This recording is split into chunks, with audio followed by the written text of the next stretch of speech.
Hello दोस्तों, नमस्कार। Current का दूसरा वीडियो आपके सामने आ चुका है भैया। हमने कहा था करंट की जो सीरीज शुरू की गई है सुबह वाली, वो सीरीज में आज दूसरा वीडियो लेके आ गया। अति महत्वपूर्ण प्रश्नों की श्रृंखला देखा जाएगा, जो एग्जाम में डायरेक्ट आपको मिलेंगे क्वेश्चन, वही यहां पर कराए जा रहे भैया। तो अपनी नोट्स बनाते रहना और वीडियो को ज्यादा से ज्यादा शेयर और लाइक भी करते रहना। आज भैया पहला क्वेश्चन है स्टैचू ऑफ इक्वलिटी। पहला क्वेश्चन क्या है? स्टैचू ऑफ इक्वलिटी का निर्माण कहां किया गया? तो बच्चा, आप जो पटेल जी वाली मूर्ति गुजरात में पढ़ते हो, वो स्टैचू ऑफ यूनिटी है और इसका नाम क्या है? स्टैचू ऑफ इक्वलिटी है। इसका निर्माण तेलंगाना के शमशाबाद में किया गया। तेलंगाना की राजधानी देखोगे तो आप क्या है? हैदराबाद। और हैदराबाद में ही क्या है? शमशाबाद, जहां पर इसका निर्माण किया गया। तो पूछा जाएगा इक्वलिटी, हाँ, स्टैचू ऑफ इक्वलिटी का निर्माण कहां किया गया? ऑप्शन में शमशाबाद भी हो सकता है, ऑप्शन में हैदराबाद भी हो सकता है, ऑप्शन में तेलंगाना। तीनों बातें आपको पता हो। ये सब कहां है? तेलंगाना। फिर क्वेश्चन आएगा, ये किसकी मूर्ति है? तो बच्चा संत रामाचार्य जी की। किसकी है? संत रामाचार्य जी की है। और ये क्यों बनाई जा रही है? संत रामाचार्य जी का 1000वां, कौन सा? 1000वां जन्मदिन है, इनकी 1000वीं जयंती है। उस उपलक्ष्य में इसका निर्माण किया जा रहा है। कितनी ऊंची है? तो भैया 216 फीट ऊंची है। ऊंचाई कितनी है? 216 फुट ऊंची है भैया। और बात की जाए लागत कितनी आई है? 1000 करोड़ रुपया। लागत कितनी आई है? 1000 करोड़ रुपया इसकी लागत आई है। अब आपको पता होगा इतना पैसा कहां से आएगा? तो कहा गया है चंदा लिया जाएगा। तो महूस ली जाए चंदा, ठीक है ना? चंदा लिया जाएगा, चंदे के द्वारा बनाया जाएगा। हाँ, अब ये रामाचार्य जी कौन थे बच्चा? तो 11वीं सदी के एक संत थे। क्या थे? 11वीं सदी के एक क्या थे? संत थे। 11वीं सदी के क्या थे? एक संत थे और एक क्रांतिकारी समाज सुधारक थे। ये 11वीं सदी के एक संत और क्रांतिकारी समाज सुधारक थे, जो समाज को सुधारने का कार्य किए थे। ठीक है ना भैया? रामाचार्य जी।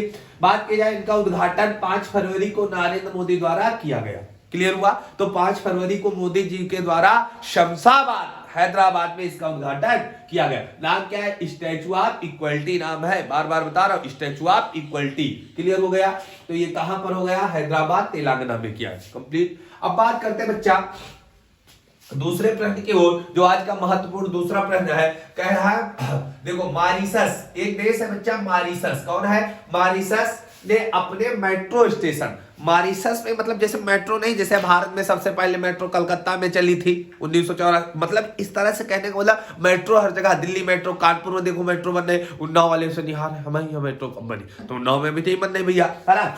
मॉरीशस ने अपने मेट्रो स्टेशन, मॉरीशस का मतलब मेट्रो बनाया गया, तो मेट्रो स्टेशन जो है उसका नाम गांधी जी के नाम पर रखा। सोचो, उस व्यक्ति के नाम पर रखा जिसको भारत में लोग गाली देते हैं। सोचो, उतना महान व्यक्ति है, जहां कि मतलब भारत तो छोड़ो, मॉरीशस में भी उसका नाम रख दिया गया, है ना? तो ऐसे महान व्यक्तियों को हम लोग सदा सम्मान देते रहे, यही हमारा कर्तव्य है। मॉरीशस ने अपने मेट्रो स्टेशन का नाम महात्मा गांधी जी के नाम पर रखा। क्लियर है कि नहीं? महात्मा गांधी जी के नाम पर रखा। अब बात किया जाए भैया, इसका उद्घाटन कौन करेगा? तो इसका उद्घाटन करेंगे प्रविंद जगन्नाथ। कौन करेंगे? प्रविंद जगन्नाथ इस स्टेशन का उद्घाटन करेंगे। और प्रविंद जगन्नाथ कौन है? तो मॉरीशस के प्रधानमंत्री। बहुत इंपॉर्टेंट है। तो इसका उद्घाटन कौन करेगा? प्रविंद जगन्नाथ जी करेंगे। ये कौन है? मॉरीशस के प्रधानमंत्री है। क्लियर है? मॉरीशस ने अपने मेट्रो स्टेशन का नाम महात्मा गांधी के नाम पर रखा। क्लियर हुआ? अब बात किया जाए, ये जो मेट्रो स्टेशन बना, इसमें भारत ने रुपया पैसा देके सहयोग किया। भारत ने पैसा देने का कार्य किया, मतलब रुपया देके सहयोग किया है। क्लियर हुआ? तो स्टैचू ऑफ इक्वलिटी कहां होगी? तेलंगाना के शमशाबाद। किससे जुड़ी है? रामाचार्य जी से जुड़ी है। ठीक है ना? लागत कितनी है? 1 करोड़ आई है। मॉरीशस ने अपने रेलवे स्टेशन का नाम, मतलब मेट्रो स्टेशन का नाम क्या रखा? महात्मा गांधी। बहुत इंपॉर्टेंट है भैया, लिख लेना। अगला क्वेश्चन जो है, ये इतना पूछा जाता है एग्जाम में, इतना पूछा जाता, एक एक बात को समझ रहा। कह रहा है 2022, ये शब्द बहुत इंपॉर्टेंट। 2022 की पहली, अभी देखा जाए तो ब्रिक्स एक संगठन है, ब्रिक्स संगठन है, जिसमें 5 देश होंगे। देखना, ब्रिक्स क्या होता है बच्चा? मतलब क्या होता है? इसमें 5 उभरती हुई अर्थव्यवस्थाओं का एक संगठन है, जो चर्चाएं करती, बहुत सारी चर्चाएं करती है। उसमें क्या होता है, जैसे 2021 की बात करें तो इससे पहले अध्यक्षता किसने की, भारत। अब ब्रिक्स की कोई बैठक हुई 21 में तो उस समय अध्यक्षता किसने की थी, भारत ने की थी। अब क्वेश्चन आ जाए कि ब्रिक्स की मेजबानी भारत ने कब की, तो 2021, लेकिन कह रहा है 2022 में पहली ब्रिक्स की अध्यक्षता। अब 2022 की चाहे जितनी बैठकें हो सबकी अध्यक्षता कौन करेगा, चोर चीन करेगा। कौन करेगा, चोर चीन करेगा। तो 2022 की ब्रिक्स की कोई भी बैठक होगी उसकी मेजबानी कौन करेगा, चीन करेगा। भारत कब कर चुका है भैया, कोई पूछ ले, 2021 में भारत कर चुका है, कंप्लीट है। अब बात किया जाए ब्रिक्स, है ना, ब्रिक्स की बात की जाए, BRICS, है ना। ब्रिक्स क्या है, 5 उभरती हुई अर्थव्यवस्थाओं का एक समूह है। 5 उभरती हुई अर्थव्यवस्थाओं का एक क्या है, समूह है। ब्रिक्स में कौन कौन देश होंगे, तो बी का मतलब होगा ब्राजील, आर का मतलब होगा रसिया रूस होगा, आई का मतलब इंडिया होगा, सी का मतलब क्या होगा, चीन होगा, क्या होगा, चीन होगा, चाइना होगा, और एस का मतलब क्या है भैया, साउथ अफ्रीका है। क्या है, साउथ अफ्रीका। अब बात की जाए ब्रिक्स की स्थापना कब हुई, 2006 में हुई थी। अब यहां से क्वेश्चन आता, जब ब्रिक्स की स्थापना हुई थी तो कितने देश थे, तो भैया 4 थे, लेकिन इसमें क्या हुआ, बाद में कौन जुड़ गया, तो बाद में इसमें कौन जुड़ गया था भैया, ये 2010 के आसपास जुड़ा। 2010 में कौन जुड़ गया, साउथ अफ्रीका, ये 2010 में जुड़ गया, है ना, 2010 में जुड़ा ब्रिक्स में, कौन भैया, साउथ अफ्रीका। ब्रिक्स की स्थापना देखा जाए 1906 में हुई, और ब्रिक्स की पहली बैठक जो हुई थी, है ना, पहली बैठक कब हुई, तो 2009 में हुई थी। पहली बैठक कब हुई, 2009 में हुई, और इसकी अध्यक्षता किसने की थी, तो रूस ने की थी। ये क्वेश्चन एग्जाम में एक बार आया था कि ब्रिक्स की पहली बैठक कब हुई, 2009 में हुई, और इसकी अध्यक्षता किसने की थी, रूस ने की थी। कंप्लीट हुआ, रसिया ने की थी बच्चा। ब्रिक्स बना कब, 2006 में। साउथ अफ्रीका कब जुड़ा, 2010 में। ब्रिक्स की एक बैंक है जिसका नाम क्या है, न्यू डेवलपमेंट बैंक। क्या बोलते हैं, न्यू डेवलपमेंट बैंक बोलते हैं, इसी को NDB बोलते हैं, NDB बोलते हैं। न्यू डेवलपमेंट बैंक कौन है, न्यू डेवलपमेंट बैंक कौन है भैया, ब्रिक्स की एक बैंक, एक अपनी बैंक है इनकी, ठीक है ना, जिनका पैसा लगा निकाल दे देते हैं। क्लियर हुआ।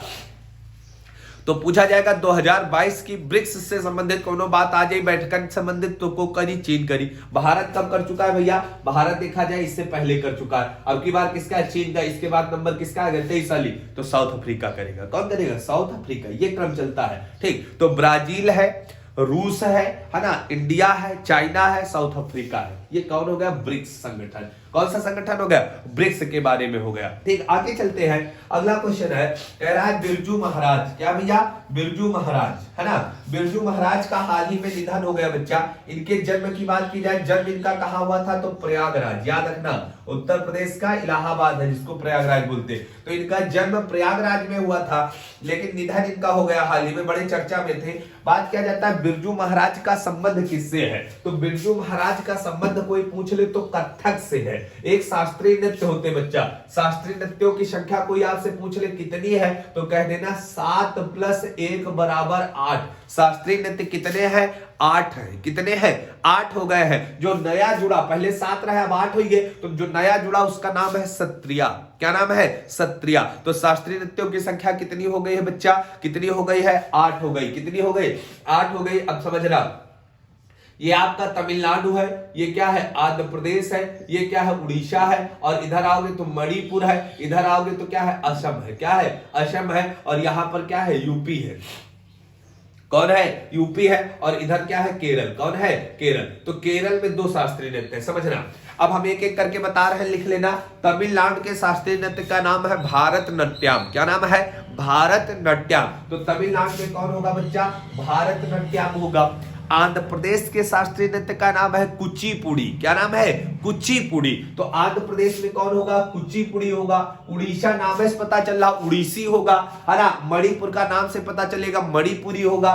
असम का हमने बताया जो नया वाला है, इसका नाम क्या है, सत्रिया। क्या नाम है, सत्रिया। कहां का शास्त्रीय नृत्य होगा, तो असम का होगा। और भैया छाप लेना, एग्जाम में पूछा जाएगा, कथक कहां का है, तो कथक के बारे में बात कर रहा। कथक कहां का है, तो कथक यूपी का होगा, और इसी को बोलते हैं भैया कि उत्तर भारत का होगा। तो कभी कभी ऑप्शन में यूपी न लिख के उत्तर भारत मिल जाता, तब भी सही होगा। तो कथक कहां का होगा? यूपी का होगा। और यह कथक को करत रहा बिरजू महाराज। कौन करते थे? बिरजू महाराज। याद रखना जितने महाराज हैं इनका संबंध किससे होगा? कथक से होगा। बिरजू महाराज, लच्छू महाराज, शंभू महाराज, ये सब किससे जुड़े होंगे? कथक से। किससे होंगे? कथक से होंगे। कंप्लीट हुआ।